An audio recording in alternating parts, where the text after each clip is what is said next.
is among you. From the LA Times. David Newland called me up 10,000 years ago, just shortly after the Pliocene, and he said, I have done a magazine called Instant Classics. May I send you a copy so that you can be bedazzled by the editorial acumen I demonstrate page after page. And I said, hey, listen, I've got cancer balloon plans. I'm not going to last the day. Go ahead. So he sent it to me, and I, punctilious to the end, never let anything lie. And I called the dear man back and I said, I can write a better story than anything in this in 20 minutes.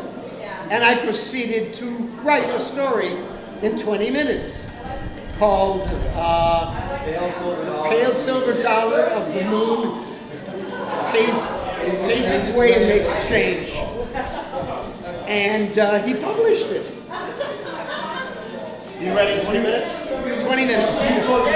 When you sent it to me, you said, you're never going to publish it. So I published it. I changed it a little bit to fit the format of the second place it was going to be published in. And it's been in print ever since. You're going to love it. Oh, God, yeah.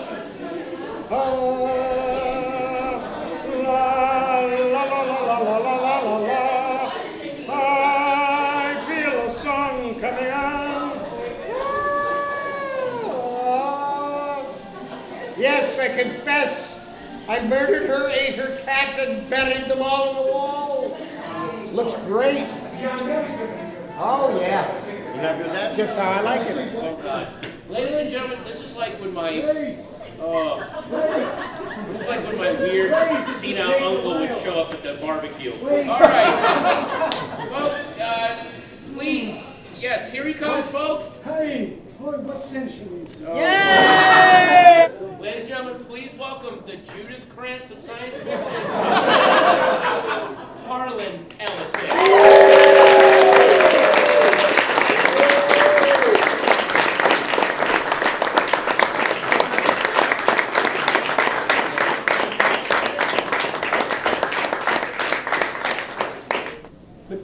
Curse these days of coming out and appearing in public, which I used to do with inordinate and often annoying frequency, is that anything you say will somehow or other be put on one of those disgusting little handheld devices and will then find its way on. And God will speak to you. You've made fun of me long enough, now you get a hold of lightning in the ass.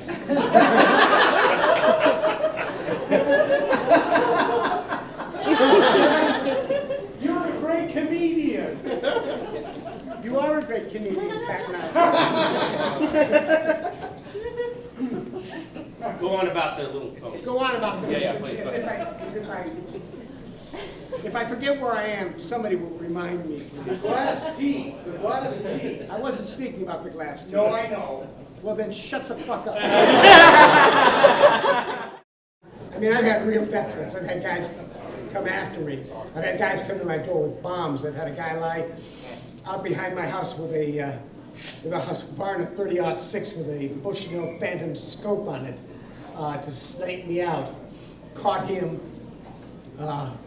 The great thing about getting in fights is that every once in a while you get off a good line.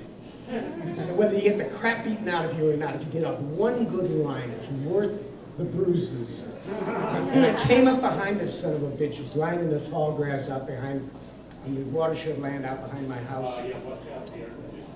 And there's a guy over here talking to himself. Now, in olden times, we would just say hello and walk the other way and hope that they got into the rubber room real quick.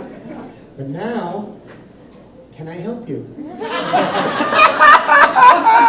Is there anything I can do for or to you?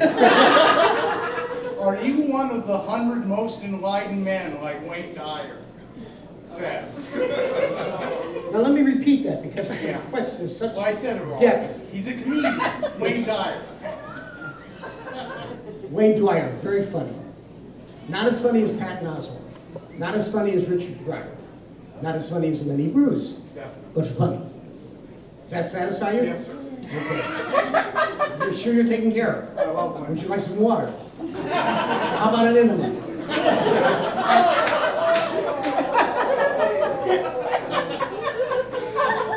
Boom.